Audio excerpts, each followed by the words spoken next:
Ladies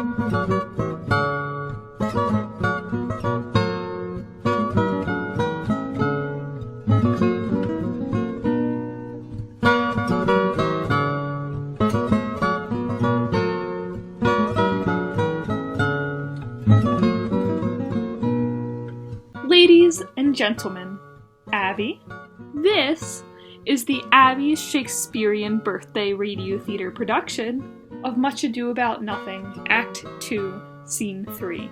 All Abby's Shakespearean birthday radio theater productions are in the public domain and are not subject to copyright. The part of the boy is voiced by Melissa Bem, the part of Benedict is voiced by Amber Hadell, the part of Don Pedro is voiced by Grace Newman, the part of Claudio is voiced by Jamie Bresmer, the part of Balthazar is voiced by Marina McDonough, the part of Leonato is voiced by Carly Baker, and the part of Beatrice is voiced by Kiara Bem. We invite and implore you all to sit back and listen to this theatrical production. Thank you and enjoy.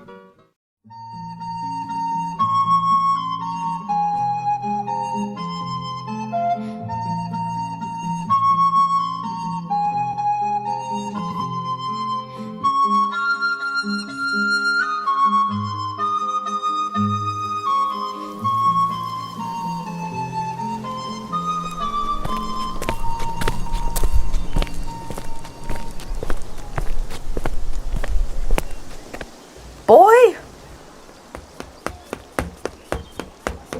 Signor? In my chamber window lies a book. Bring it hither to me in the orchard. I am here already, sir. I know that, but I would have thee hence and here again. I do much wonder that one man, seeing how much another man is a fool when he dedicates his behaviours to love, will, after he hath laughed at such shallow follies in others, become the argument of his own scorn by falling in love. And such a man is Claudio. I have known when there was no music with him but the drum and the fife, and now had he rather hear the tabor and the pipe.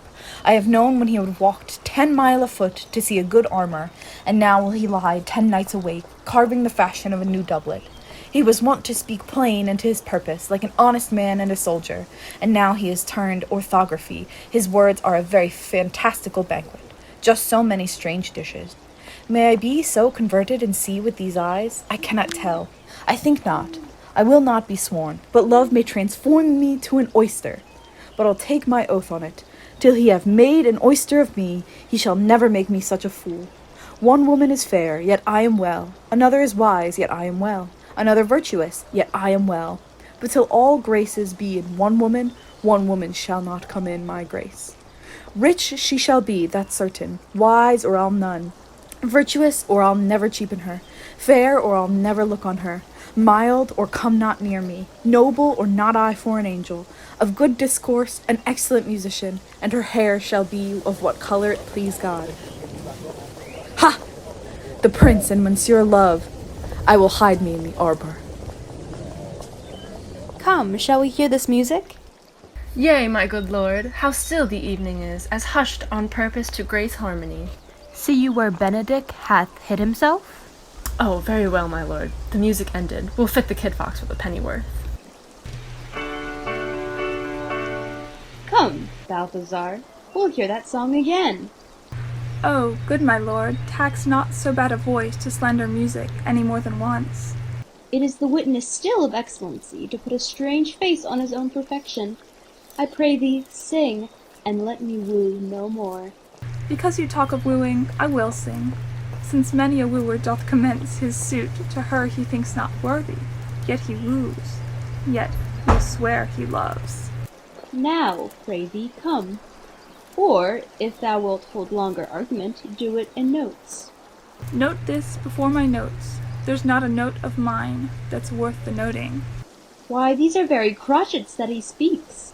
Note notes, forsooth, and nothing.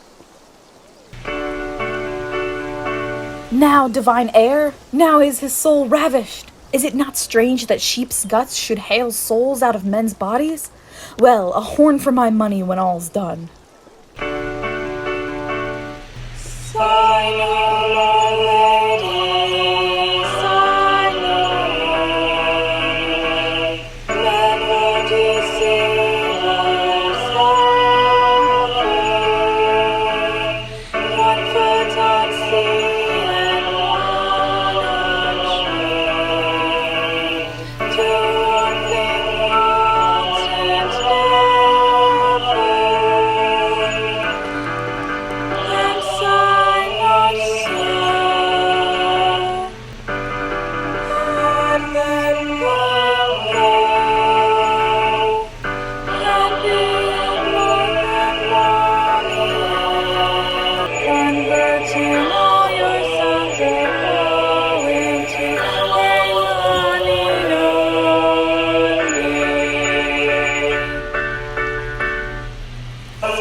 doth a good song. And an ill singer, my lord. Ha ha! No, faith. Thou singest well enough for a shift. And he had been a dog that should have howled thus, they would have hanged him, and I pray God his bad voice bode no mischief. I had as lief have heard the night raven, come what plague could have come after it. Yea, marry, dost thou hear, Balthazar? I pray thee, get us some excellent music, for tomorrow night we would have it at the Lady Hero's chamber window. The best I can, my lord. Do so. Farewell. Come hither, Leonato. What was it you told me of today, that your niece Beatrice was in love with Signor Benedick? Oh, aye, stalk on, the foul sits. I did never think that lady would have loved any man.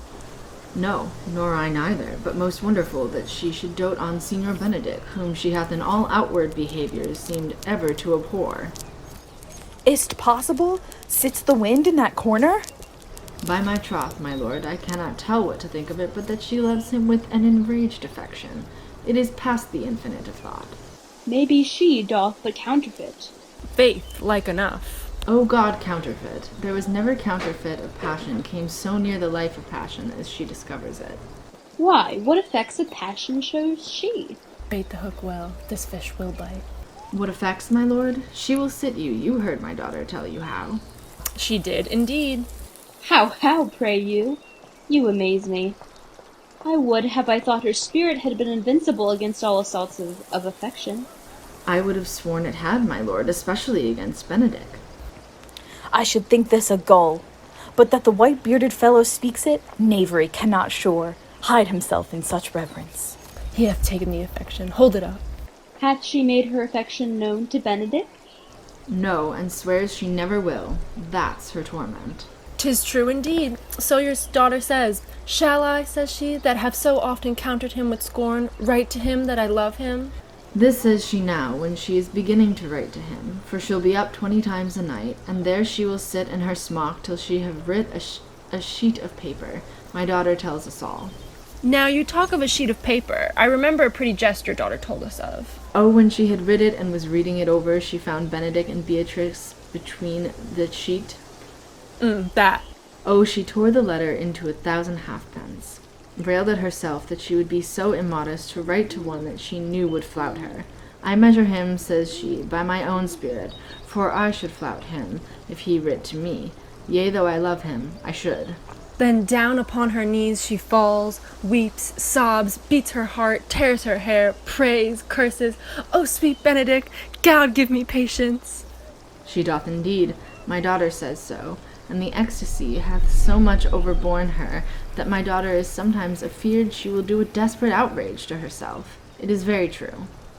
It were good that Benedick knew of it by some other, if she will not discover it. To what end? He would make but a sport of it, and torment the poor lady worse. And he should, were in aims to hang him. She's an excellent sweet lady, and out of all suspicion she is virtuous. And she is exceeding wise. In everything but in loving Benedick. O my lord, wisdom and blood contending in so tender a body, we have 10 proofs to 1 that blood hath the victory. I am sorry for her, as I have just cause, being her uncle and her guardian. I would she had bestowed this dotage on me. I would have dafted all other respects and made her half myself. I pray you tell Benedick of it, and hear what I will say. Were it good, think you? Hero thinks surely she will die, for she says she will die if he love her not, and she will die ere she make her love known, and she will die if he woo her, rather than she will bate one breath of her accustomed crossness. She doth well. If she should make tender of her love, 'tis very possible he'll scorn it. For the man, as you know all, hath a contemptible spirit. He is a very proper man. He hath indeed a good outward happiness. Before God, and in my mind, very wise. He doth indeed show some sparks that are like wit. And I take him to be valiant. As Hector, I assure you. And in the managing of quarrels you may say he is wise, for either he avoids them with great discretion, or undertakes them with a most Christian-like fear. If he do fear God, a must necessarily keep peace. If he break the peace, he ought to enter into a quarrel with fear and trembling. And so will he do. For the man doth fear God, howsoever it seems not in him by some large jest he will make. Well, I am sorry for your niece. Shall we go see Benedick and tell him of her love? Never tell him, my lord. Let her wear it out with good counsel. Nay, that's impossible. She may wear her heart out first. Well, we will hear further of it by your daughter. Let it cool the while.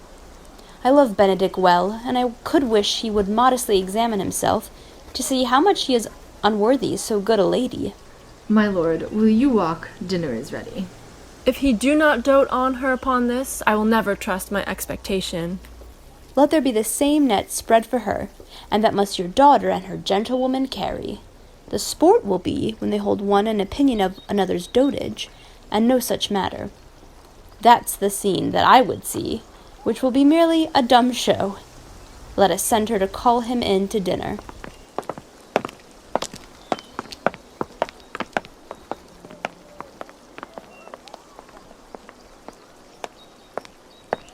This can be no trick. The conference was sadly born. They have the truth of this from Hero. They seem to pity the lady. It seems her affections have their full bent. Love me. Why, it must be requited. I hear how I am censored. They say I will bear myself proudly if I perceive the love come from her. They say, too, that she will rather die than give any sign of affection. I did never think to marry. I must not seem proud. Happy are they that hear their detractions and can put them to mending. They say the lady is fair. 'Tis a truth. I can bear them witness. And virtuous, 'tis so, I can reprove it. And wise, but for loving me. By my troth, it is no addition to her wit, nor no great argument of her folly, for I will be horribly in love with her. I may chance have some odd quirks and remnants of wit broken on me, because I have rallied so long against marriage. But doth not the appetite alter? A man loves the meat in his youth that he cannot endure in his age. Shall quips and sentences and these paper bullets of the brain awe a man from the career of his humor? No, the world must be peopled. When I said I would die a bachelor, I did not think I should live till I were married. Here comes Beatrice. By this day, she's a fair lady. I do spy some marks of love in her. Against my will, I am sent to bid you come in to dinner. Fair Beatrice, I thank you for your pains. I took no more pains for those thanks than you took pains to thank me. If it had been painful, I would not have come. You take pleasure, then, in the message? Yea, just so much as you may take upon a knife's point and choke a doll withal. You have no stomach, signor. Very well. Ha! Against my will I am sent to bid you come in to dinner. There's a double meaning in that I took no more pains for those thanks than you took any pains to thank me. That's as much as to say, any pains that I take for you is as easy as thanks. If I do not take pity of her, I am a villain. If I do not love her, I am a Jew. I will go get her picture.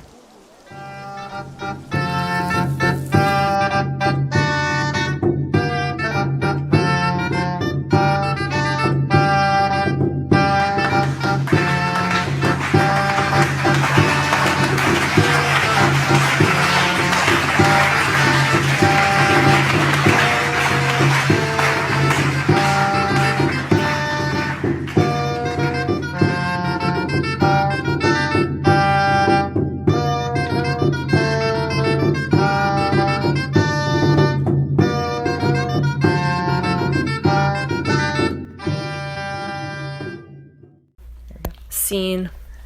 Exit me. That is Don Pedro. The end.